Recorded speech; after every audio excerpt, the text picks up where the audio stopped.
Hello guys, welcome back to Gyan Varsha. आज हम लोग डिस्कस करेंगे जीन इंटरेक्शन के बारे में। आई नो कि आप लोगों को ये टॉपिक बहुत टफ लगता है, लेकिन जिस तरीके से मैं आपको कराऊंगी, आप अगर उसी तरीके से करेंगे तो आप देखिएगा कि आप प्रीवियस ईयर के जो CSR के क्वेश्चंस हैं वो सॉल्व करने लग जाएंगे। तो चलिए स्टार्ट करते हैं इस टॉपिक को, जीन इंटरेक्शन। तो हम जीन इंटरेक्शन को पहले समझते हैं कि क्या होता है जीन इंटरेक्शन। चलिए पहले डेफिनेशन पढ़ते हैं हम।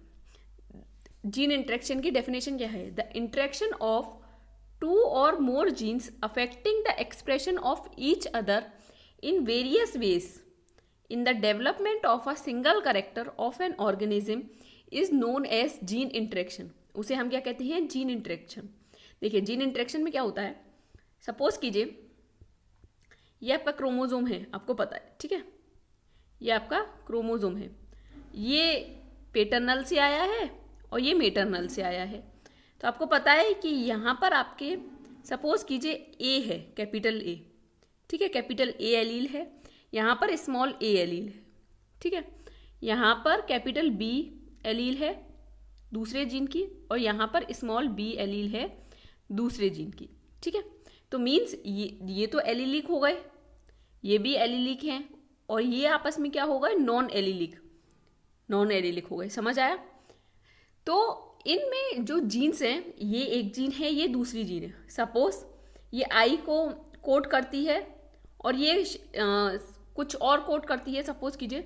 तो ये दोनों के जीन्स जब एक ये इंटरेक्ट करेंगे और एक सिंगल कैरेक्टर को जो डेवलप करेंगे उसे हम बोलते हैं जीन इंटरेक्शन। समझ आया? जीन इंटरेक्शन में क्या होता है, दोबारा से आप डेफिनेशन देखिए। The phenomena of two or more jeans, दो और दो से ज्यादा जीन जब अफेक्ट करते हैं the expression of each other in various ways in the development of a single character, ये याद रखिएगा, सिंगल कैरेक्टर आता है, of an organism is known as gene interaction. देखिए जो मेंडल थे उन्होंने क्या बताया था कि जो जीन्स होती हैं वो इंडिपेंडेंट असॉर्ट करती हैं, ठीक है। मेंडल ने लॉ दिया था ना, लॉ ऑफ इंडिपेंडेंट असॉर्टमेंट का, जिसमें उन्होंने डाई हाइब्रिड क्रॉस के बारे में बताया था। लेकिन जब जीन इंटरेक्शन का केस देखा गया तो देखा गया कि जीन की जिंदगी में भी बहुत कलेश है। अब कलेश क्या थी कि जीन्स जब इंटरेक्ट करती हैं, जब इन जीन्स में इंटरेक्शन होता है तो एक सिंगल कैरेक्टर आता है ऑर्गेनिज्म में, ठीक है, उनके एक्सप्रेशन को इन्फ्लुएंस करके कुछ एक सिंगल कैरेक्टर आएगा। ये सिंगल कैरेक्टर हम देखेंगे आगे चल के कि किस वे में बात हो रही है। पहले आप समझिए जीन इंटरेक्शन का मतलब क्या है। जीन इंटरेक्शन का मतलब क्या हुआ? जीन जो है इंटरेक्ट करेंगी, ठीक है, जीन जो है इंटरेक्ट करेंगी। अब दो और दो से ज्यादा जीन क्या होंगी? इंटरेक्ट करेंगी और जो उनका एक्सप्रेशन है उसे अफेक्ट करेंगी और एक सिंगल कैरेक्टर आएगा ऑर्गेनिज्म का, ठीक है। It is known as gene interaction. ये बात आपको समझ आई? अब ध्यान से सुनिए, आपको मेंडल का, अगर आपको याद हो, मेंडल का डाई हाइब्रिड क्रॉस हमने पढ़ा था, ठीक है। उसमें मैंने आपको 9:3:1 रेशियो के बारे में बताया था, जो कि हम ये बेसिक्स पढ़ते हुए भी आ रहे हैं 11-12 से, तो ऐसा कुछ नया नहीं था। तो इसे लिखने का तरीका देखिए, इसके लिखने के तरीके के से आपके लिए क्या होगा, बहुत इजी हो जाएगा आपको चीज़ों को इस जीन इंटरेक्शन में पढ़ना में। तो देखिए अगर मैं बात करूं, जब अगर आप क्रॉस कराते थे ए से, ठीक है, तो आपका कैपिटल ए स्मॉल ए आता था, ठीक है। अब क्योंकि इसकी अगर आप सेल्फिंग कराते थे तो आपके तीन तरीके के आते थे जीनोटाइप, या तो कैपिटल ए स्मॉल ए और स्मॉल ए, ठीक है। तो इन्हीं तीनों को आपको देखो किस तरीके से लिखना है। कैपिटल ए को आप इस तरीके से लिखिए, कैपिटल ए स्मॉल ए, ठीक है। 3 बार ऐसे लिख लीजिए, एक बार और ऐसे और एक बार और ऐसे, 3 बार लिख लिया। ये समझ आया? अब दूसरा जीन आया आपका कैपिटल बी स्मॉल बी वाला, कैपिटल बी स्मॉल बी। आप इसको किस तरीके से लिखिए? इस तरीके से लिखिए, 3 बार लिख लिया। ध्यान से सुनिए, अपने कैपिटल ए वाले को जो है इस तरीके से लिखना है, capital A small A. Again फिर दूसरी लाइन में लिखिए capital A small A. Again फिर तीसरी लाइन में लिखिए कैपिटल ए स्मॉल ए। समझ आया? अब कैपिटल बी वाला केस देखिए, कैपिटल बी स्मॉल बी और स्मॉल बी। इस तरीके से 3 बार और ऐसे लिख लीजिए, ये चीज इस तरीके से आप लिख लेंगे। फिर आप लिखिए 1 2 1 1 2 1 2 4 2 1 2 1। ठीक है, ये आपका डाइहाइब्रिड क्रॉस का जो था रेशियो आएगा 9:3:3:3:1, जिसमें आपके 4 बॉक्स बनेंगे। एक बॉक्स ये होगा जो कि 9 का होगा, एक होगा 3 का, एक अगेन 3 का होगा, एक अगेन 1 का होगा। 4 हैं, 9:3:3:3:1। तो एक ये 9 का होगा, ठीक है, एक ये 3 का होगा, एक ये 3 का होगा और एक ये 1 का होगा। ध्यान से सुनिए, अब आप इस बॉक्स को 4 बॉक्स में आपको लिखना है इसे। पहले एक ये ऊपर बड़ा वाला बॉक्स बनाएंगे हम, एक ये नीचे एक लाइन का छोटा सा बॉक्स बनाएंगे, एक ये बॉक्स और एक ये बॉक्स। ठीक है, अब इस बॉक्स को आप कैसे लिख सकते हैं, ध्यान से देखिए। आप इसको इस तरीके से भी तो लिख सकते हैं। देखिए, जब भी आपको इस तरीके से लिखा हुआ कोई चीज मिले तो आप समझ जाइएगा कि इसका मतलब है या तो कैपिटल ए में के साथ कैपिटल ए आ सकता है, इस डैश में या तो कैपिटल ए आ सकता है या स्मॉल ए आ सकता है, कुछ भी आ सकता है। समझ आया? तो क्या मैं इस तरीके से नहीं लिख सकती capital A dash capital B dash? क्योंकि इस बॉक्स को देखिए आप, इस बॉक्स को ध्यान से देखिए आप, इसमें आपको capital A capital B capital B, capital A small A capital B capital A capital B small B. तो क्या मैं कैपिटल ए डैश नहीं लिख सकती? क्योंकि इसमें कैपिटल ए डैश, क्यों? क्योंकि इस डैश में एक कैपिटल ए भी आ रहा है और स्मॉल ए भी आ रहा है। ठीक है, और सेम कैपिटल बी डैश लिख सकती हूँ क्योंकि कैपिटल बी भी आ रहा है और कैपिटल बी स्मॉल बी भी आ रहा है। ठीक है, तो एक तो मैंने ये लिख लिया जिसमें मैंने कहा कि 9 आएगा। ठीक है, क्योंकि आप अगर इनका सबका प्लस करेंगे 1 2 4 2 प्लस करेंगे आप तो 9 आएगा टोटल। ठीक है, तो एक ये हो गया। अब सेकंड बॉक्स की बात करते हैं इसकी। क्या मैं इसे इस तरीके से नहीं लिख सकती कैपिटल ए डैश? क्योंकि कैपिटल ए के साथ कैपिटल ए भी आ रहा है और स्मॉल ए भी आ रहा है, और क्योंकि ये स्मॉल बी आ रहा है तो मैंने small B as it is लिख दिया। तो इसका 3 आ रहा है, देखिए 1 और 2 3। ठीक है, अब थर्ड बॉक्स की तरफ चलिए। क्योंकि इसमें दोनों स्मॉल ए दे रखे तो स्मॉल ए लिख लिया और कैपिटल बी डैश। ठीक है, क्योंकि कैपिटल बी डैश क्यों लिखा? क्योंकि कैपिटल बी भी और स्मॉल बी है। अगेन ये लास्ट बचा जिसमें क्या है स्मॉल ए स्मॉल बी जो कि आ गया 1। ये एक इजी तरीका है, एक इजी मेथड है इसे लिखने का, इस पूरे बॉक्स को लिखने का एक इजी मेथड है इस तरीके से। समझ आया? आप जब आगे चल के ये एपिस्टेसिस के बारे में पढ़ेंगे तो आपको बहुत इजीली समझ आएगा कि ये कितना ज़रूरी है इस तरीके से लिखना, कि क्योंकि आपके क्वेश्चन बहुत इजीली सॉल्व होंगे। ठीक है, अब ध्यान से सुनिए। जीन इंटरेक्शन का आपको मतलब समझ में आया ना कि 2 और 2 से ज़्यादा जीन इंटरेक्ट होते हैं और जो उनका एक्सप्रेशन अफेक्ट होता है तो एक सिंगल करेक्टर आता है ऑर्गेनिज्म का। ठीक है, उसे बोलते हैं हम जीन इंटरेक्शन। अब ध्यान से सुनिए, अब कुछ बातें आपको एपिस्टेसिस से रिलेटेड पढ़नी है कि एपिस्टेसिस क्या होता है। ये होमोलोगस क्रोमोसोम है आपके। ठीक है, अब ये मैंने कहा ये कैपिटल ए है। ठीक है, ये मैंने कहा स्मॉल ए है एलील, और मैंने कहा ये कैपिटल बी है और ये स्मॉल बी है। अब सपोज कीजिए इस कैपिटल ए ने इसके ऊपर मास्क कर लिया, मीन्स इसके देखिए कैपिटल ए है तो डोमिनेंट होगा, आपको पता है अपना एक्सप्रेशन शो करेगा। सेम ये जीन में कैपिटल बी है तो अपना एक्सप्रेशन शो करेगा क्योंकि डोमिनेंट है। ध्यान से सुनिए, अब मैं ये कह रही हूं कि ये जो कैपिटल ए है, जो ये कैपिटल ए की जीन है जो इसका एलील है, उसने इसके बी के एक्सप्रेशन को हाइड कर लिया, उसके एक्सप्रेशन को मास्क कर लिया। और मैं ये कह रही हूँ कैपिटल ए ने स्मॉल बी के एक्सप्रेशन को भी हाइड कर लिया, मास्क कर लिया। समझ आया? कैपिटल ए ने क्या किया, capital B as well as small B के एक्सप्रेशन को हाइड कर लिया। ठीक है, मैंने ये बात कही। तो जो एक्सप्रेशन जो कैपिटल ए क्योंकि हाइड कर रहा है, क्योंकि मास्क कर रहा है एक्सप्रेशन को, तो उसे तो बोलते हैं हम एपिस्टेसिस। और जो हाइड हो रहा है, ठीक है, जो हो रहा है उसे बोलते हैं हम हाइपोस्टेसिस, हाइपोस्टैटिक। ठीक है, ध्यान से सुनिए। मैं कह रही हूं कि कैपिटल ए ने कैपिटल बी के एक्सप्रेशन को हाइड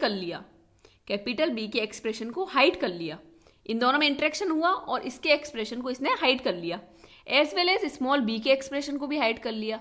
ठीक है, तो जो हाइड कर रहा है वो तो हुआ एपिस्टेटिक, और जो हाइड हो रहा है कैपिटल बी हाइड हो रहा है ना as well as small B, तो वो हुआ हाइपोस्टैटिक। ठीक है, अब ध्यान से सुनिए definition. A gene that mask the expression of another gene means, देखिए a gene means capital A और another gene means capital B या स्मॉल बी। अगर उसके एक्सप्रेशन को हाइड किया जा रहा है, मास्क किया जा रहा है, तो उसे बोलेंगे epistatic. And a gene whose expression is mask, जिसका एक्सप्रेशन मास्क्ड हुआ है उसे बोलेंगे हम हाइपोस्टैटिक। ठीक है, जिसका एक्सप्रेशन रुका है, दबा है, उसे बोलेंगे हम हाइपोस्टैटिक। देखिए टर्मिनोलॉजी समझिए, आपको सारी चीज़ें इजी समझ में आएंगी, मेरी श्योरिटी है। आप बस जो जैसे मैं समझा रही हूँ एक बार समझने की कोशिश कीजिए। ठीक है, अब एक चीज़ और सुनिए, क्या डिफरेंस होता है एपिस्टैटिक और डोमिनेंस में। आप ये भी तो कह सकते हैं कि कैपिटल ए ने डोमिनेट किया, नहीं, डिफरेंस होता है एपिस्टैटिक और डोमिनेंस में।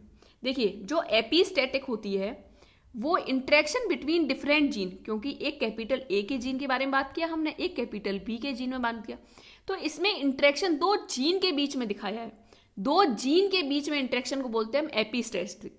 लेकिन डोमिनेंस क्या होता है, interaction between different alleles of the same gene. Dominance क्या है, कैपिटल ए स्मॉल ए। अगर मैं कह रही हूं कि कैपिटल ए डोमिनेंट है स्मॉल ए पे, तो बात तो एक ही जीन की हो रही है। एलील्स भले ही डिफरेंट है, एलील्स कैपिटल ए स्मॉल ए हैं, ठीक है, लेकिन जीन तो ए है ना। लेकिन अगर बात करें एपिस्टैटिक की, एपिस्टैटिक में आप एक ए और एक बी जीन के बारे में बात करते हैं। समझ आया? एपिस्टैटिक में हम दो डिफरेंट जीन की बात करेंगे, लेकिन डोमिनेंस में हम एक सिंगल जीन की बात करेंगे, लेकिन एलील्स क्या हैं, हम डिफरेंट हैं वहां। ठीक है, डोमिनेंट आप कब कहेंगे कि कैपिटल ए जो है डोमिनेंट है, तो क्योंकि एलील्स है ना, ये कैपिटल ए और स्मॉल ए, जीन तो एक ही है कैपिटल ए की। ठीक है, समझ आया? लेकिन एपिस्टैटिक कब कहेंगे आप कि आपने कैपिटल ए और कैपिटल बी दो जीन के बारे में बात की, आपने कहा कैपिटल ए ने कैपिटल बी को हाइड कर लिया, उसके एक्सप्रेशन को मास्क कर लिया, तो आप किसके, दो जीन के बारे में बात कर रहे हैं, दैट इज एपिस्टैटिक। ठीक है, ये चीज समझ आई?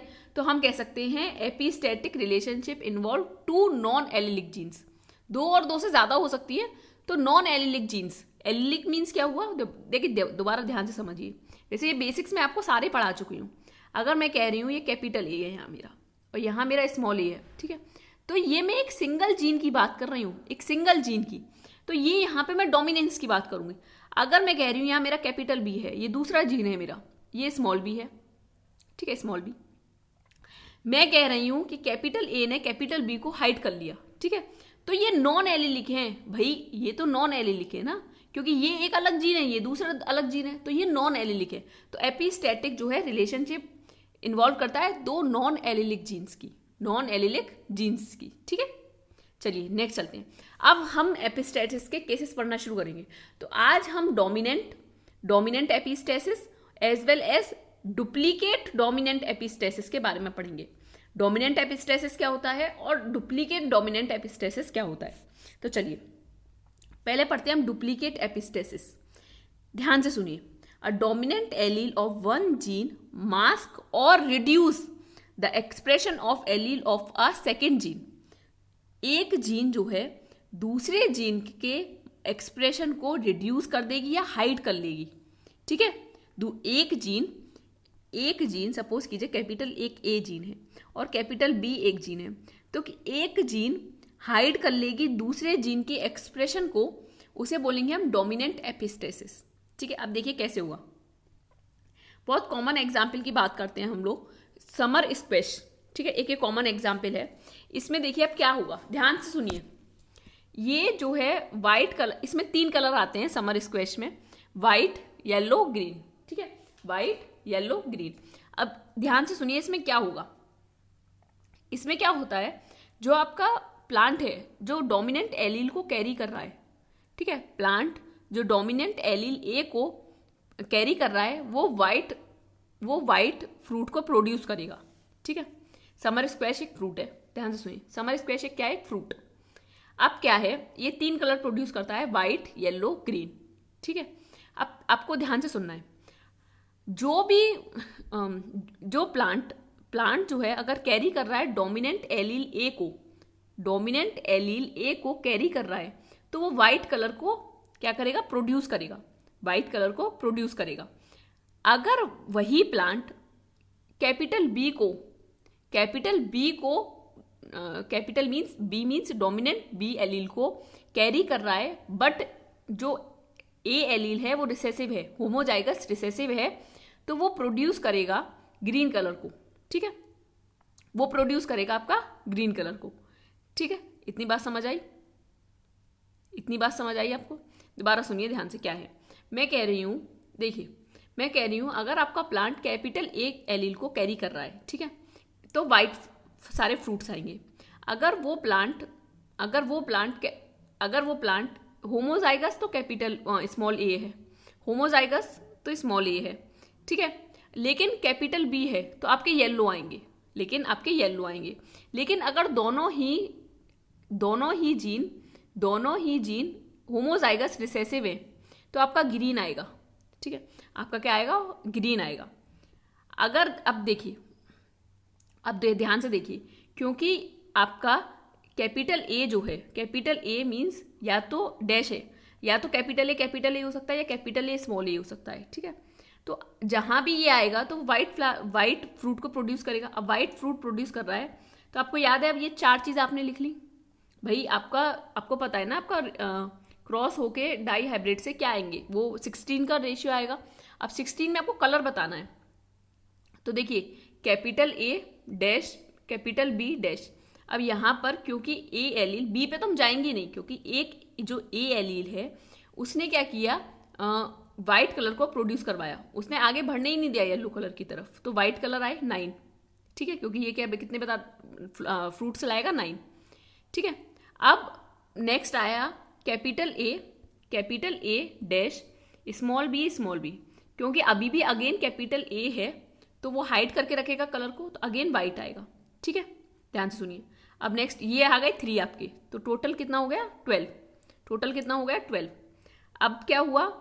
Small A capital B dash, क्योंकि यहाँ से तो स्मॉल ए है तो वो येलो पर आ गया इंटरमीडिएट पे, लेकिन यहाँ पर कैपिटल बी है तो अगेन हाइड हो गया एक्सप्रेशन, तो येलो आएंगे। येलो कितने आएंगे? 3, ठीक है।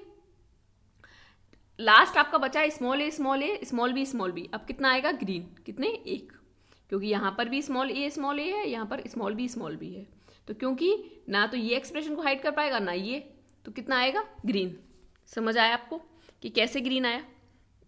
ध्यान से सुनिए। आपका वाइट है फ्रूट, ठीक है, वाइट फ्रूट। अब क्योंकि डोमिनेंट ए एलील है, जो डोमिनेंट ए एलील है वो येलो कलर नहीं आने दे रही, ठीक है, तो क्योंकि अब वाइट ए एलील 9 इसमें आ गए और 3 आ गए, तो कितना हो गया? 12:3:1। 12 क्या है आपके? वाइट, 3 क्या है आपके? येलो, 1 क्या है आपका? ग्रीन। समझ आया डोमिनेंट एपिस्टेसिस का? आपको रेशियो में याद करा दूंगी सबके, उसकी चिंता मत कीजिए आप, रेशियो सबके याद करा दूंगी मैं, आपको ये समझ आया कि कैसे होता है, ठीक है। अब हम नेक्स्ट चलते हैं डुप्लीकेट डोमिनेंट एपिस्टेसिस पे। It allows dominant allele of either duplicate gene to produce the wild type phenotype. देखिए डुप्लीकेट डोमिनेंट एपिस्टेसिस में क्या होगा, ध्यान से सुनिए। इसमें चाहे आपका ए जीन हो चाहे बी जीन हो, सेम फिनोटाइप आएगा, ठीक है। उसमें तो अलग अलग फिनोटाइप आ रहा था, ठीक है। इसमें चाहे कैपिटल ए हो चाहे कैपिटल बी जीन हो, सेम फिनोटाइप आएगा। अब ध्यान से देखिए कैसे। आपका कलरलेस है, ठीक है, इसमें हम वाइट कर्नल की बात करते हैं, वाइट कर्नल कलर के। तो देखिए जो कर्नल है वो कलरलेस है, ठीक है।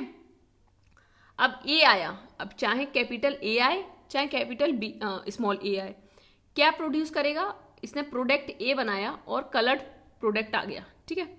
अब क्योंकि चाहे बी हो चाहे ए हो, कलर्ड ही प्रोडक्ट आएगा। ध्यान से सुनिए, कलर्ड ही प्रोडक्ट आएगा। तो capital A dash capital B dash, एक सिंगल बी है तब भी कलर्ड आएगा, कलर्ड आ रहा है। अब नेक्स्ट अगर हम देखें capital A dash small B again एक है तो कलर्ड प्रोडक्ट आएगा। Again small B capital B dash, again capital B है तो कलर्ड आएगा। सिर्फ और सिर्फ एक ऐसा होगा स्मॉल बी जो सिर्फ कलरलेस प्रोडक्ट लाएगा, मीन्स वाइट आएगा फ्रूट जो आपका है, ठीक है। ध्यान से सुनिए ऐसा क्यों? क्योंकि इसमें क्या होगा, only organism with homozygous mutation of both gene have mutant phenotype. In this system they either encode the same gene product, same gene आएगा देखिए, or they encode gene product that have the same effect in the single pathway. Means ये जो capital A और जो capital B 2 gene हैं, ये same phenotype को लाएंगे, ठीक है, सेम जीन प्रोडक्ट आएगा इनका। समझ आ रही है आपको ये बात? तो जो ये टोटल कितना आ गया आपका 15:1 आएगा डुप्लीकेट डोमिनेंट एपिस्टेसिस का, 15:1। आई होप आपको चीज़ें समझ आ रही होंगी जो मैं समझाना चाह रही हूँ। ध्यान से सुनिए, डोमिनेंट एपिस्टेसिस में क्या हुआ आपका 12:3:1 आया। कैसे आया? क्योंकि अगर कैपिटल ए है तो कैपिटल ए ने वाइट कलर ही आएगा, क्योंकि उसने इनहिबिट कर दिया और वाइट कलर आएगा। क्योंकि कैपिटल ए है तो 9 और 3 12 आ गए, ठीक है, तो वाइट कलर आया। अब क्योंकि यहाँ पर तो स्मॉल ए आ गया आपका, क्योंकि यहाँ पर तो अब कैपिटल ए नहीं है, स्मॉल ए है, येलो कलर आ गया। लेकिन यहाँ तो कैपिटल बी है ना, तो कैपिटल बी ग्रीन कलर तो नहीं आने देगी, लेकिन इंटरमीडिएट कलर आ जाएगा येलो, ठीक है। तो 3 आ गए येलो के। अब स्मॉल ए स्मॉल बी, स्मॉल ए स्मॉल ए स्मॉल बी में क्या आएगा ग्रीन कलर, ठीक है। तो रेशियो हो गया आपका 12:3:1।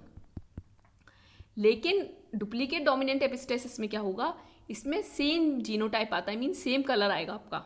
अब चाहे ए हो चाहे बी हो, तो तीनों पर क्या आएगा सेम कलर, बस एक जो है होमोजाइगस रिसेसिव कंडीशन, उसमें कलरलेस आपका प्रोडक्ट आएगा। अब ध्यान से सुनिए, इसका तो टोटल कितना हो जाएगा 15:1, क्योंकि प्लस करके देखिए 9 + 3 + 3, 9 + 3 12, 12 + 3 15। अब आप सोचिए आप रेशियो कैसे याद करेंगे। अब ध्यान से सुनिए आप रेशियो कैसे याद करेंगे। आपका रेशियो है 9:3:3:1, ठीक है। अब ध्यान से सुनिए, ये आपका डाई हाइब्रिड का रेशियो होता है, ठीक है। आप duplicate means not duplicate, dominant के लिए यहाँ से चलना शुरू कीजिए। 9:3:3:1 है, डोमिनेंट के लिए आप यहाँ से चलना शुरू कीजिए। 9 + 3 कितना हुआ 12, तो डोमिनेंट का हो गया 12:3:1। समझ आया? इन दो को बस स्टार्टिंग को प्लस कर दीजिए, तो रेशियो हो गया 12:3:1, ठीक है। डोमिनेंट का हो बात है ये।